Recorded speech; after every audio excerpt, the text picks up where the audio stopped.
Uncle হ্যাঁ আপনি নাকি আমাদের সাথে কোরবান দেন, আব্বু বলছিল আর কি। এবার কি আপনি আমাদের সাথে কোরবান দিবেন? হ্যাঁ অবশ্যই আমার তোমার আব্বার লোক আছে ভালো সম্পর্ক, গত 19-20 বছর তো আমরা একসাথে কোরবান দিই। হ্যাঁ। তুই তো আসিলে না গত বছর, তোমার চাচা যেটা তোমার বাপ হাই আন্ডা 4 শরিক দ্বারা উত্তরে গরু বাজারে যায়, গরু চাই আইছি। আচ্ছা এবার করতে যাবে গরু বাজারে?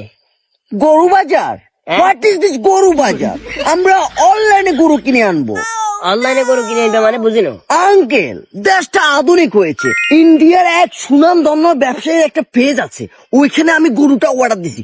গরুটা মোটা তাজা, একদম 10 মণ মাংস হবে গরুর মধ্যে। ওরে বাবা তাহলে তো বিশাল গরু। হ্যাঁ মানে তোমার কত বাজারে যাই জানো, অনলাইনে তুমি কিনবে অবশ্যই। তো থাবামো কেন?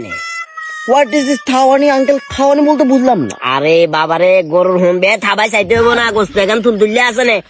আপনারে আমরা কোরবানিতে রাখবো না আঙ্কেল। তোমার লোক কোরবানি দিতে না, তোমার আব্বারে কই দিও। পাগল ছাগল একটা হওয়া লেখা করছে, কথা কথা ইংরেজি মারে কি কয় নিজেও জানে না।